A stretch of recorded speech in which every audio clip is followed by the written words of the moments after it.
ब्रह्म सूत्र के द्वितीय अध्याय के तृतीय पाद के प्रथम अधिकरण का विचार कल संपन्न हुआ।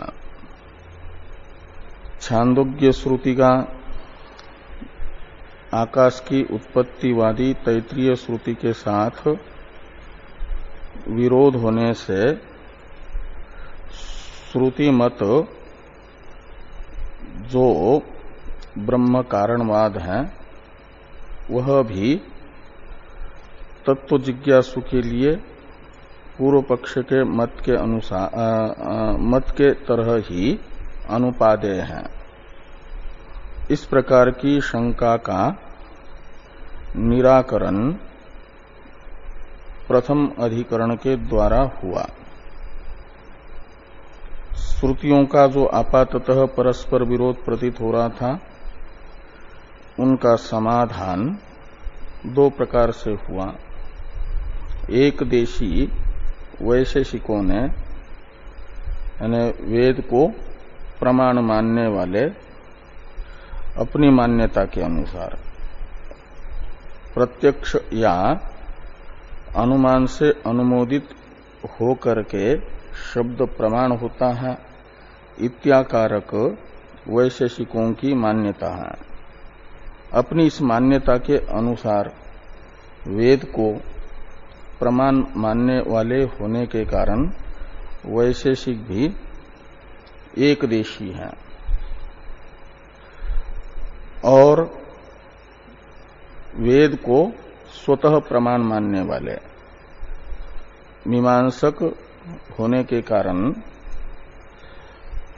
उत्तर मीमांसक के रूप में प्रसिद्ध जो सिद्धांती हैं वेदांती वे यहाँ के मुख्य सिद्धांती हैं और जो नास्तिक हैं वे एक प्रकार से पूर्व पक्षी हैं।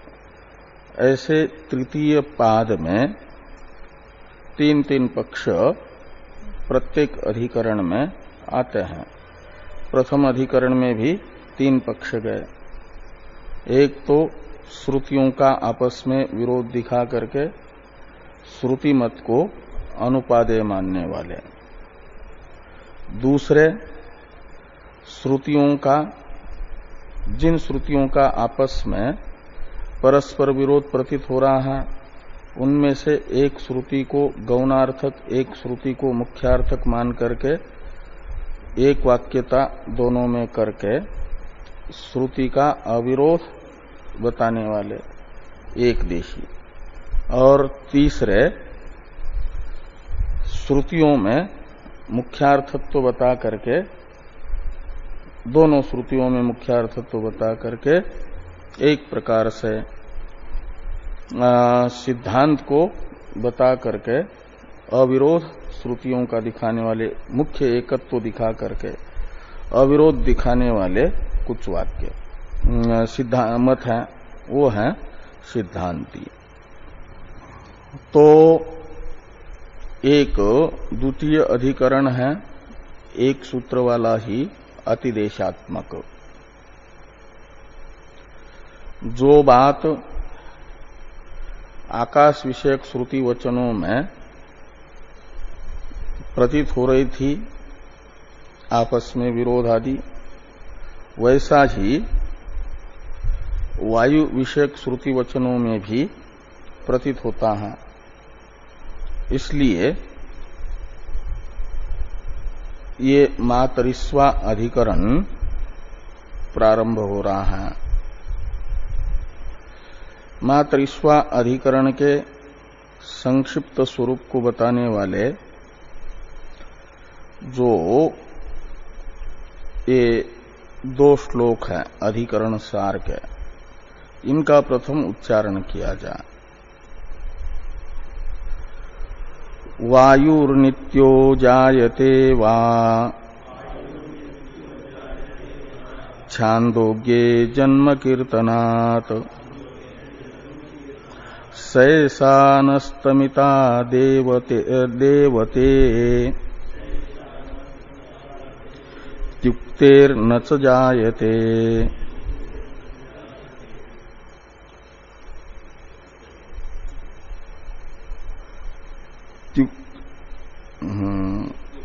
हाँ, ते त्युक्तेर ते भी आएगा। सैसानस्तमिता देव ते त्युक्तेर्न च जायते श्रुत्यंतरोपसंहारात् गौण्यस्तमय श्रुति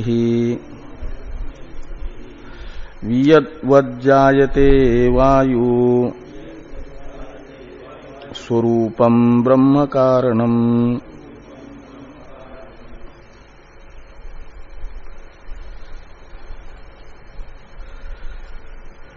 तो वायु नित्यो जायते वा, ये संशय है।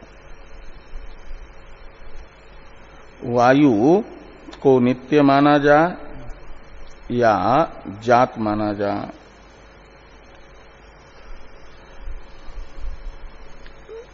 और संशय का हेतु है छांदोग्य श्रुति में वायु की उत्पत्ति नहीं बताई है और बृहदारण्यक श्रुति में वायु को नष्ट न होने वाला बताया है। और वायुश्च अंतरिक्षंच एतद अमृतम इत्यादि श्रुतियां भी अमृतत्वादि बता करके एक प्रकार से वायु को नित्य बता रही है। अतः दो श्रुतियां आपस, एक तो छांदोग्य श्रुति जन्म नहीं बता रही है, अन्य श्रुतियां अविनाशित्वादि बता रही है, इसलिए नित्यत्व की शंका हो जाती है।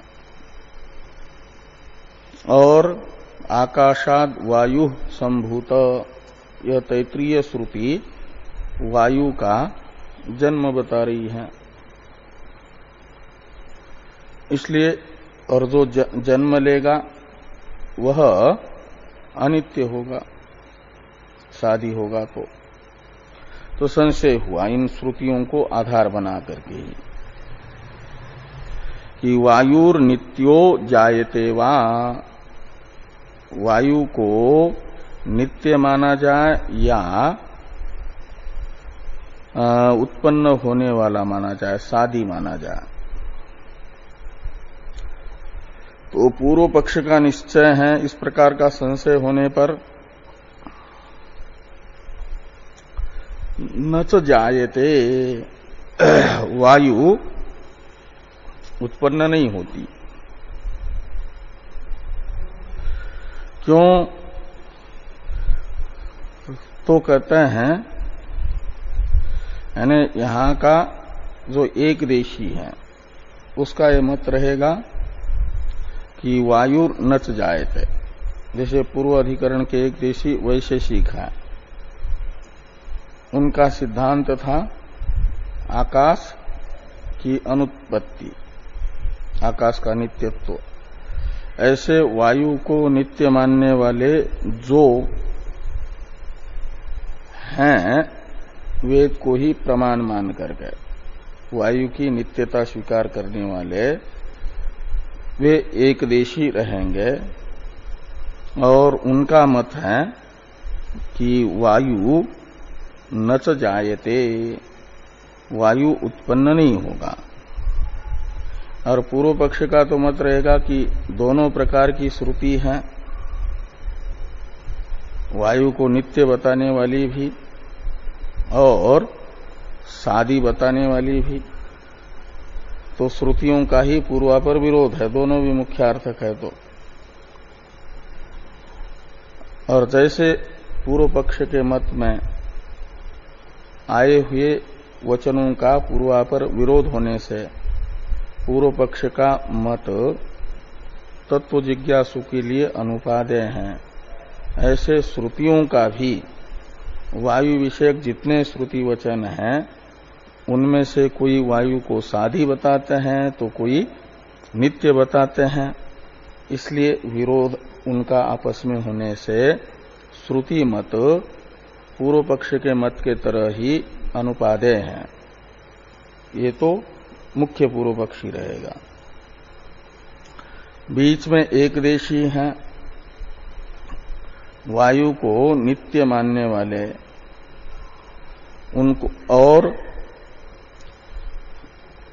जो छांदोग्य श्रुति है वायु की उत्पत्ति बताने वाली, उसे गौणार्थक आकाश की उत्पत्ति बोधक श्रुति जैसे उनके मत में गौणार्थक है, ऐसी ही गौणार्थक मान करके और वायु के नित्यत्व को बताने वाली श्रुति को प्रधान मान करके वायु नित्य है, उत्पन्न नहीं होता, ये मानने वाले एक देशी, उनका ये मत है कि वायुर न जायते, वायु उत्पन्न नहीं होगा। क्यों? तो दो हेतु बताते हैं वे लोग अपनी इस प्रतिज्ञा की सिद्धि के लिए। एक तो हेतु है उत्पत्ति का प्रकरण जो छांदोग्य का 6वां अध्याय है, उसमें वायु के जन्म का कीर्तन न होने से, तो छांदोग्ये अजन्म कीर्तनात्, वायो हो अजन्म कीर्तनात्, तो छांदोग्य के उत्पत्ति प्रकरण में यानी 6वें अध्याय में वायु के जन्म का कथन न होने से वायु को माना जाएगा कि वह उत्पन्न नहीं होता, न जायते। दूसरा हेतु है बृहदारण्यक श्रुति बता रही है कि वायु का नाश नहीं होता, अस्त नहीं होता। सैसा अनस्तमिता देवता यद वायु, ये जो बृहदारण्यक श्रुति है कह रही है कि वह देवता अविनाशी है, अनस्तमित है, अस्तमित होने वाली नहीं है। कौन सी वो देवता है जो अस्तमित नहीं होती? तो कहते हैं यद वायु, यह वायु यानी वायु नामक जो देवता है वह अस्तमित नहीं होती, का मतलब नित्य है, नष्ट नहीं होती है। तो यह श्रुति भी वायु को, एक श्रुति तो वायु का जन्म नहीं बता रही है छांदोग्य श्रुति, और दूसरी श्रुति कह रही उसका लय नहीं होता, का मतलब जन्म नहीं हुआ तो अनादि है, और अस्त नहीं हुआ का मतलब अनंत है। तो जो अनादि अनंत है उसे नित्य कहा जाता है। ब्रह्म का जन्म नहीं है, नाश नहीं है, इसलिए ब्रह्म नित्य है आपका। तो वायु का भी छांदोग्य श्रुति ने जन्म नहीं बताया है, इसलिए अनादि है, और बृहदारण्यक श्रुति कह रहे कि उसका नाश नहीं होता, इसलिए अनंत है। अनादि अनंत होने से वो नित्य है वायु, उसका नाश नहीं होता। ये पूर्व पक्षी ने कहा तो जन्म नहीं होगा, आज ही रहेगा। अब द्वितीय श्लोक से इस अधिकरण के मुख्य सिद्धांति को बताया जा रहा है। तो श्रुत्यंतर उपसंहारात अनस्तमय श्रुति ही गौणी वियतवत जायते वायु स्वरूपम ब्रह्म कारणम। तो कहते हैं वियतवत वायु जायते, वायु जायते ऐसा लगाना, वायु उत्पन्न होती है। क्यों, कैसे? तो कहते हैं वियतवत, जैसे आकाश उत्पन्न हुआ। तो कहा फिर छांदोग्य में तो आकाश की उत्पत्ति नहीं कही थी, तब भी आकाश की उत्पत्ति कैसे सिद्ध हुई? तो श्रुत्यंतर उपसंहारात, तो छांदोग्य में तैत्रीय श्रुति का उपसंहार हुआ।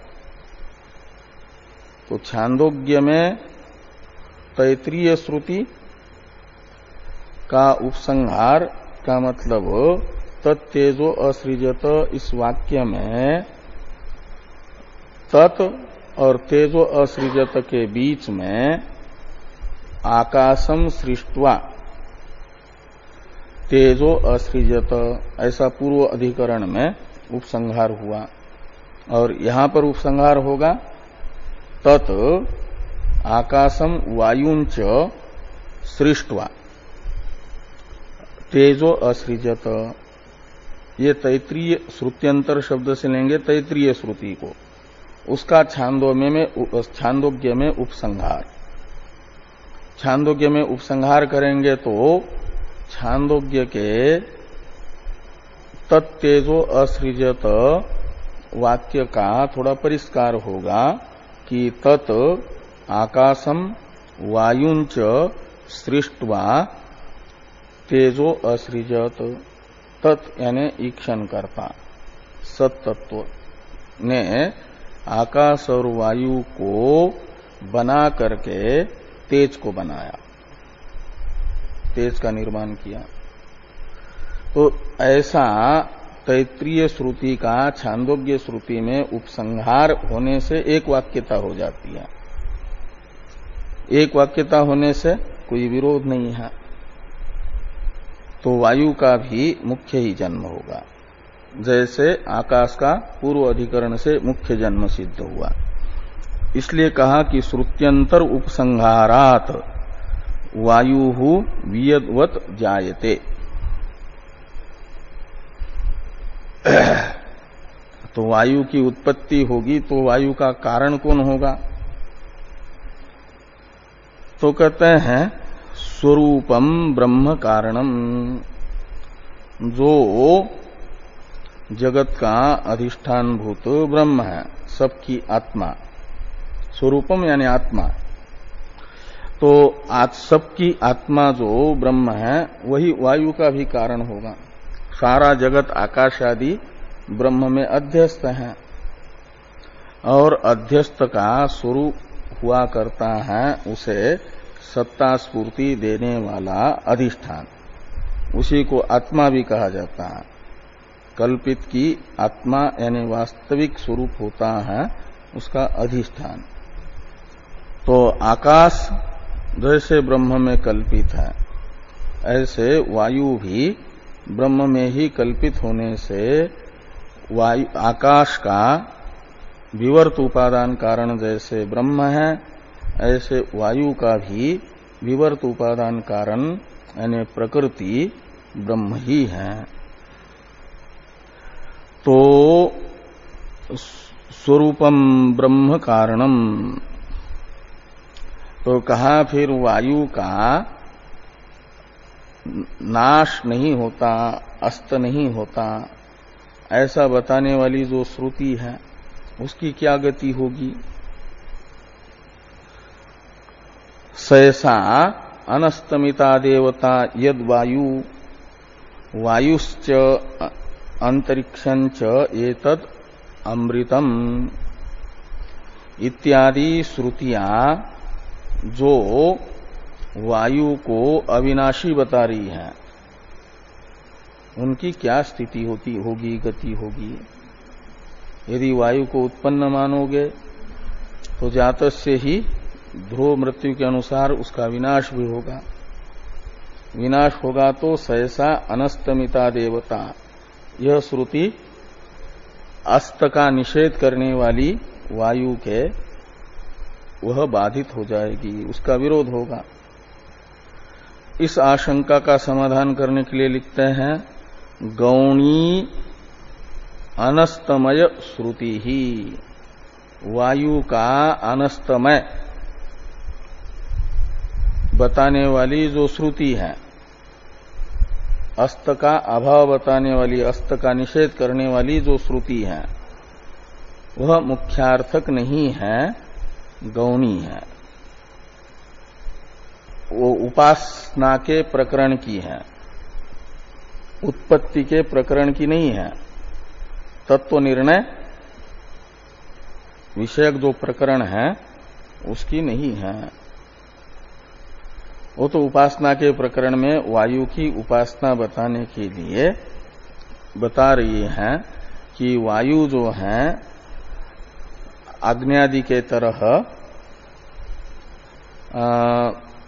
लीन होने वाला, तत्काल लीन होने वाला नहीं है। अधिदैव में वायु जो है संवर्ग विद्या में भी बताया गया आग्नेयादि का संवरण कर लेता है। तो आग्नेयादि का तो अस्त हो गया, तब भी वायु रह गया। तो आग्नेयादि की अपेक्षा स्थायित्व है उसमें। तो जैसे द्योकस को यानी देवताओं को अमर बताने वाली श्रुतियां अपेक्षित अमृतत्व बताती हैं, मृत्युलोक के प्राणियों की अपेक्षा अधिक स्थायित्व बताती हैं, वैसे ये जो है इस लोक की क्या ना अग्न्यादि देवता की अपेक्षा, अधिदैव में अग्न्यादि की अपेक्षा वायु अधिक स्थायी है। बस इतना ही वहां पर अनस्तमित शब्द का अर्थ है, वो गौण अर्थक है। वो उपासना के प्रकरण में उपास्य की अधिक स्थायीता को बताने वाली है।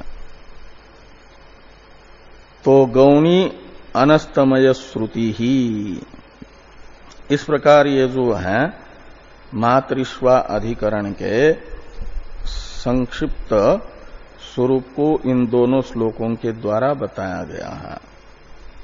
अब भाष्यकार भगवान भाष्य में बताएंगे।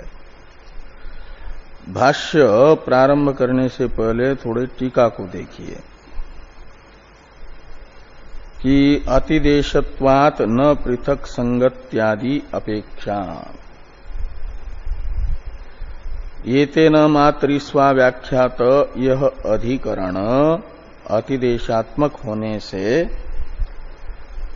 अलग से संगत्यादि को बताने की आवश्यकता नहीं है। जो पूर्व अधिकरण में संगति और आदि शब्द से विषय संशय रहेगा, वैसा ही यहां पर भी रहेगा, अलग से कहने की जरूरत नहीं है। ये टीकाकार ने कहा अतिदेशत्वात् न पृथक संगत्यादि अपेक्षा। और यही भाष्यकार भगवान ने भी सूचित किया अतिदेशो अयम, इस वाक्य से। ये जो अधिकरण है विचारात्मक अतिदेशात्मक अधिकरण है। तो सूत्र का उच्चारण किया जाए। ये तेन मातरिस्वा व्याख्यात, ये तेन मातरिस्वा व्याख्यात, ये तेन शब्द से लेना जो आकाश का व्याख्यान हुआ उसे भाष्यकार भगवान कहते हैं ये तेन शब्द का अर्थ स्पष्ट करते हुए वियद व्याख्यानेन। पूर्व अधिकरण में 7 सूत्रों से जो वियद का व्याख्यान हुआ, यानी वियद विषयक श्रुतियों का जो व्याख्यान हुआ, एक विचार हुआ वियद अधिकरण में, उसी व्याख्यान से विचार से ये समझना चाहिए कि जो वायु विषयक श्रुति वचन है उनका भी विचार कर लिया गया।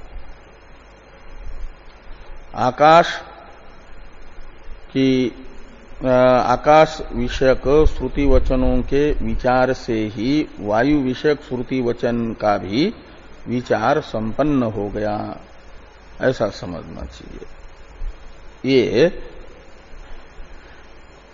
ये तेना यानी आकाश विषयक श्रुति विचारेण, व्याख्यान तो विचार है, विचारेण मातरिस्वा यानी वायु व्याख्यात का अर्थ हुआ कि वायु विषयक श्रुति वचनों का भी तात्पर्य अवधारण हो चुका, ऐसा समझना। ये अतिदेश है। इसलिए भाष्यकार भगवान ने भी एक वाक्य में इस अधिकरण का अर्थ बताया, सूत्र का अर्थ बताया कि एतेन यानी वियद व्याख्यानेन मातरिस्वापि वियद आश्रयो वायुर्व्याख्यातः। तो वायु का भी, और वायु कहाँ रहता है? मातरिस्वा शब्द का प्रयोग इसलिए किया वायु के लिए सूत्र में, नहीं तो मातरिस्वा शब्द का प्रयोग और वायु शब्द का प्रयोग करते तो लाघव तो वायु शब्द के प्रयोग में है ना, लेकिन मातरिस्वा शब्द का प्रयोग कर दिया। मातर कहा जाता है अंतरिक्ष को, तो मातरी सप्तमी है, यानी अंतरिक्षे स्वयते गच्छति, यह स मातरिस्वा। ऐसे मातरिस्वा की व्युत्पत्ति करते हैं मातरिस्वा पद की, तो अंतरिक्ष में गमन करने वाला, ये अर्थ निकलता है। अंतरिक्ष में गमन करने वाला, वायु तो गतिशील ही है, का मतलब अंतरिक्ष आश्रित, ये अर्थ निकलता है। वायु मातरिस्वा शब्द का अर्थ है अंतरिक्ष आश्रित, और अंतरिक्ष का विचार हो गया तो तदाश्रित जो वायु है उसका भी आश्रय के विचार से ही विचार संपन्न हुआ। ये दिखाने के लिए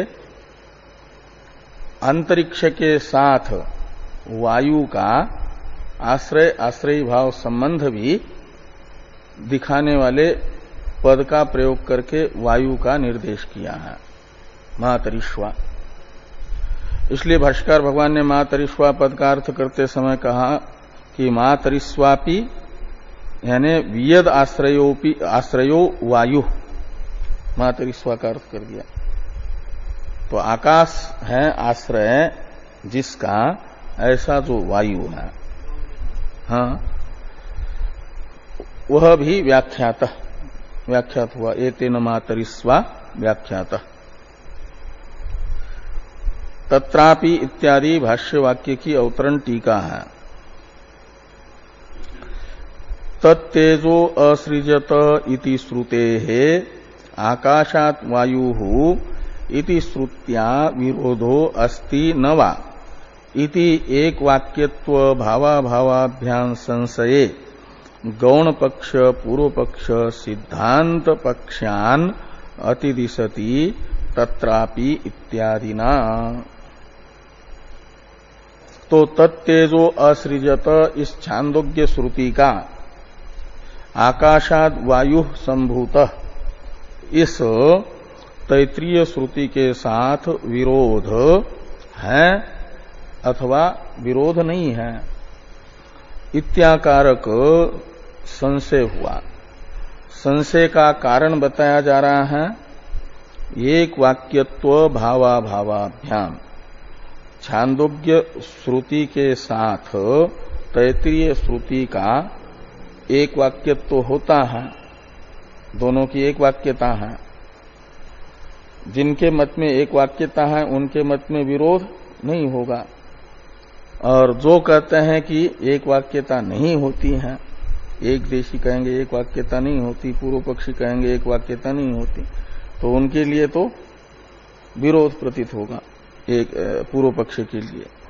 तो एक वाक्यत्व भाव यानी एक वाक्यत्व का होना और एक वाक्यत्व अभाव को लेकर के ये संशय हुआ कि छांदोग्य श्रुति का तैत्रीय श्रुति के साथ विरोध होगा कि नहीं होगा। तो इसके विषय में तीन पक्ष बन जाते हैं। वो तीन पक्ष बताए जा रहे हैं, गौण पक्ष, पूर्व पक्ष, सिद्धांत पक्ष, पक्षान अतिदिशति तत्रापि इत्यादि ना।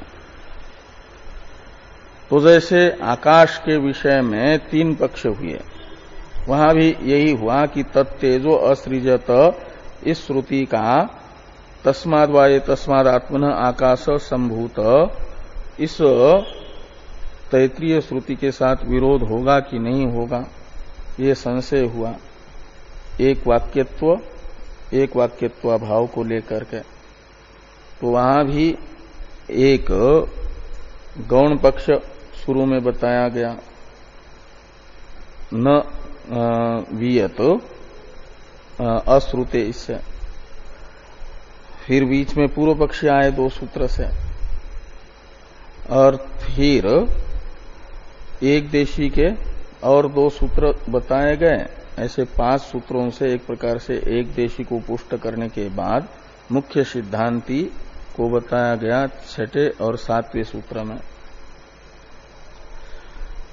ऐसे यहां पर भी पहले एक देशी, फिर पूर्व पक्षी और फिर सिद्धांति को बताया जा रहा है। इसलिए कहते हैं कि गौण पक्ष ये एक देशी का मत रहेगा, पूर्व पक्ष ये रहेगा विरोधी का मत, जो श्रुति के मत को अनुपादेय बताना चाहते हैं पूर्व पक्षी, और सिद्धांत पक्ष। इनको पूर्व अधिकरण के तरह ही यहां पर भी बताया जा रहा है। इसलिए कहते अतिदेशति तत्रापि ये ते यथा योगम पक्षा रचयितव्या। वायु के विषय में भी इन तीनों पक्षों का यथासंभव अस्तित्व दिखाना चाहिए। ये तीनों पक्ष बन जाते हैं। कैसे? तो पहले बताया जा रहा है एक पक्ष को कि न वायु उत्पद्यते, ये गौण पक्ष को बताया जा रहा है 3 में से, कि वायु न उत्पद्यते, वायु की उत्पत्ति नहीं होती। क्यों? तो कहते इसलिए कि छांदोगानाम उत्पत्ति प्रकरणे अनामनात इति एकः पक्ष। छांदोग्य उपनिषद में 6 अध्याय में जो उत्पत्ति प्रकरण है, वहां पर वायु की उत्पत्ति का कथन न होने से एक पक्ष हुआ गौणवादी का पक्ष। और अस्तितु तैत्रीयानाम उत्पत्ति प्रकरणे आम्नानम आकाशाद वायुहु इति पक्षांतरम, एक पक्ष होगा। ये बताएगा पूर्व पक्षी। अस्तित्व ऐसे पूर्व में भी आया था। और फिर शब्दाच्य कि वायु की उत्पत्ति बोधक तैत्रीय श्रुति है, और वो किस लिए बताएगा? ये नहीं कि वायु की उत्पत्ति बता करके एक वाक्यता कर ले, इसके लिए वायु की उत्पत्ति बोधक श्रुति को नहीं बता रहा, आपस में विरोध दिखाने के लिए और अपना मत सिद्ध करने के लिए पूर्व पक्षी वायु की उत्पत्ति बोधक श्रुति बताएगा।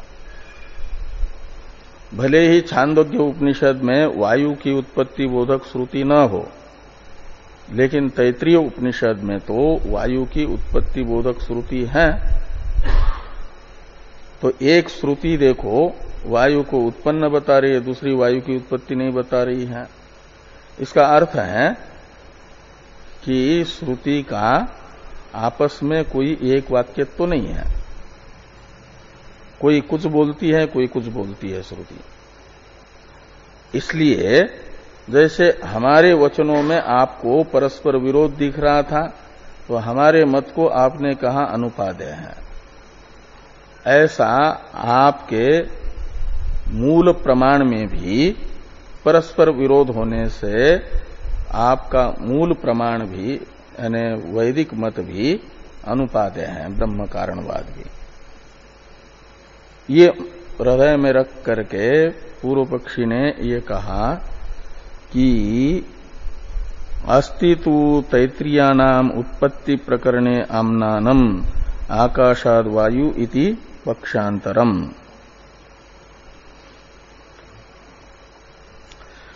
तो ये दो एक स्थान पर उत्पत्ति का कथन नहीं है, एक स्थान पर है तो विरोध है। ये ततस्य इत्यादि से कहा जा रहा है। ततस्य इत्यादि की अवतरण टीका को देखिए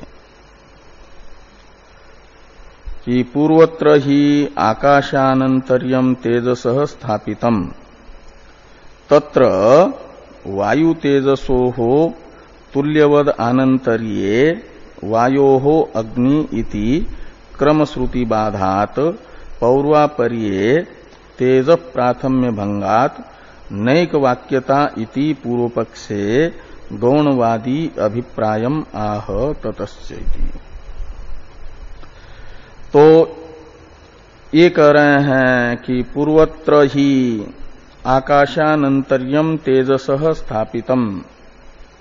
पूर्वोत्र यानी पूर्वस्मिन अधिकरणे, पूर्व अधिकरण है वियद अधिकरण, और वियद अधिकरण में वेद व्यास जी ने ये बात बताई कि कार्यों के क्रम में आकाश प्रथम है और आकाश के बाद फिर वायु है। यानी आकाश को उत्पन्न करके तेज को उत्पन्न किया। आकाशम सृष्ट्वा तेजो असृजत। तो एक प्रकार से आकाश से अनंतर बताया गया तेज को, और तत्र यानी पूर्व पक्षी बता रहे हैं, पूर्व पक्षी का अपना अभिप्राय है, और तत्र वायु तेजसो हो तुल्यवद आनंतर्ये। तो क्या हो जाएगा फिर, यदि आकाश के अनंतर हम तेज को मानते हैं, केवल आकाशम सृष्ट्वा तेजो असृजत ऐसा अध्यार करके उपसंहार वहां पर करेंगे तैत्रीय का, आकाशम सृष्ट्वा तेजो असृजत। तो क्रम ये होगा कि आकाश को बना करके तेज को बनाया ब्रह्म ने, ये अर्थ निकलेगा। तो क्या हो जाएगा कि छांदोग्य में तैत्रीय के उतने ही अंश का उपसंहार करके ये निकला कि आकाश का आनंतर्य तेज में है, और आकाशाद वायु, ये तैत्रीय श्रुति आकाश से अनंतर वायु को बता रही है, आकाश का अनंतर्य वायु में। तो कह रहे हैं कि तत्र वायु तेजसो हो तुल्यवद आनंतर्य सती।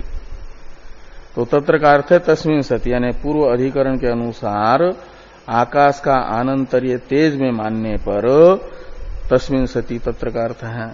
क्या होगा कि वायु तेजसो हो तुल्यवद आनंतर्य, तो आकाश का आनंतर्य वायु में भी और तेज में भी एक जैसा मानेंगे यदि, तो तैत्रीय जो श्रुति है वायोहो अग्नि, ये क्रम बताने वाली जो श्रुति है वह वायु के अनंतर तेज को बता रही है। और पूर्व में एक प्रकार से बताया गया कि आकाश के अनंतर तेज है और आकाश के अनंतर वायु भी होगा, तो दोनों में आकाश का अनंतर्य होना चाहिए था। तो वायु का अनंतर्य तेज में बताने वाली जो वायोह अग्नि यह श्रुति है, इसके साथ क्रम का विरोध हो जाएगा। तो वायो अग्नि इति क्रम श्रुति बाधात, क्रम श्रुति का बाध हो रहा है। और पौर्वापर्ये, यदि पौर्वापर्ये लेते हैं, दोनों में एक जैसा आकाश का अनंतर्य नहीं लेते, ऐसा लेते हैं कि आकाश का अनंतर्य तो दोनों में है, लेकिन साक्षात अनंतर्य है वायु में और वायु द्वारक तेज में है। तो दोनों अनंत हैं आकाश से, दोनों में आकाश का अनंतर्य है।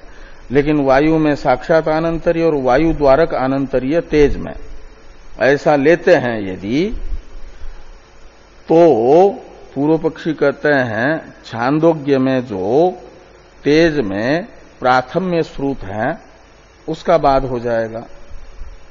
तो तेज प्राथम्य भंगात, तो तेज के प्राथम्य का विरोध हो जाएगा, वो चला जाएगा। तो इसलिए क्या होगा कि नैक वाक्यता, इसलिए एक वाक्यता किसी भी प्रकार से हो नहीं सकती। वह एक वाक्यता न होने से पूर्व पक्ष प्राप्त हुआ कि श्रुति मत जो है अनुपादेय है, एक वाक्यता दोनों में न होने से। इत्याकारक पूर्व पक्षे सति, यानी पूर्व पक्ष प्राप्त सति, पूर्व पक्ष प्राप्त हुआ। तो इस विरोध का निराकरण करके प्रकारांतर से श्रुतियों में एक वाक्यता बताने वाला जो एक देशी का मत है, उसे कह रहे हैं कि गौणवादी अभिप्रायम आह, गौणवादी का अभिप्राय बताया जा रहा है कि ततश्च श्रुत्योर विप्रतिषेधे सति गौणी वायोः उत्पत्ति श्रुति असंभवात इति अपरो अभिप्राय। ये अपर अभिप्राय है एक देशी का अभिप्राय, जो वायु को अनुत्पन्न मानना चाहते हैं। शुरू में जिनका बताया था, छांदोग्य उपनिषद में उत्पत्ति के प्रकरण में वायु की उत्पत्ति का कथन न होने से वायु उत्पन्न नहीं होता, ये मत जिनका है उन्हीं का मत बताने के लिए बीच में एक पूर्व पक्षी को बताया गया और फिर उन्हीं के मत को दृढ़ किया जा रहा है एक देशी के। पहले भी ऐसा ही था पूर्व अधिकरण में। तो ततश्च, यानी इस प्रकार का पूर्व पक्ष प्राप्त होने पर श्रुत्योः विप्रतिषेधे सति, श्रुतियों का आपस में विरोध उपस्थित पूर्व पक्ष के अनुसार होने पर गौणी वायोः उत्पत्ति श्रुति, ये जो आकाशाद वायु संभूत वायु की उत्पत्ति बताने वाली तैत्रीय श्रुति है, ये गौण अर्थक है, मुख्य अर्थक नहीं। क्यों? तो कहते असंभवात।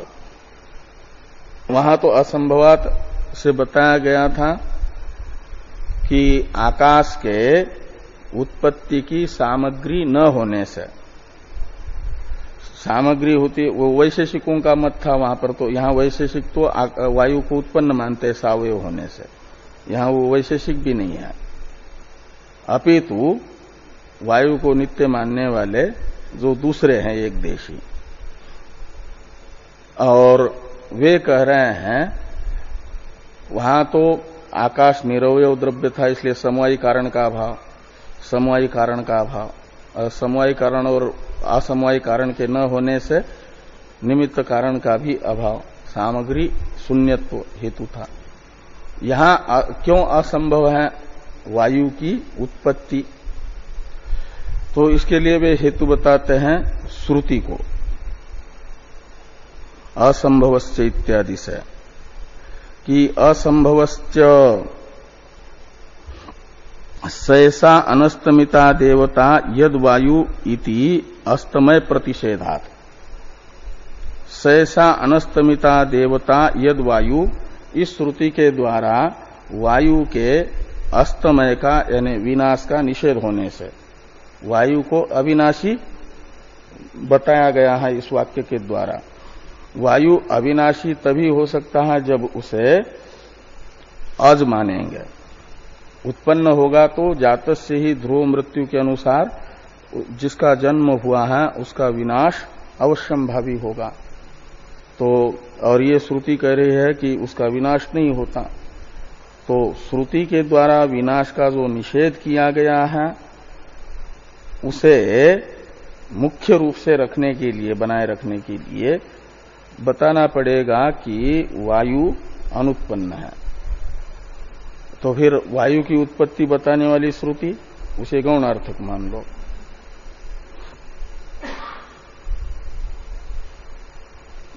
इति अस्तमय प्रतिषेधात एक हेतु, और एक हेतु बताया अमृतत्वादि श्रवणाच्च, और वायुश्च अंतरिक्षंच एतद उभयम अमृतम इत्यादि श्रुतियां जो है वायु में अमृतत्व भी बता रही हैं। और भी कुछ हेतु बता रहे हैं टीका में टीकाकार ज्ञापक लिंग। इन सब लिंगों के कारण वायु को अज माना जाए, ये एक गौणवादी का मत है, यानी एक पक्षी का मत है, एक देशी का मत है। और फिर आगे सिद्धांत बताया जाएगा। इस पर टीका भी है, टीका में 4-5 पंक्तियां हैं, इसको देखेंगे हम लोग कल।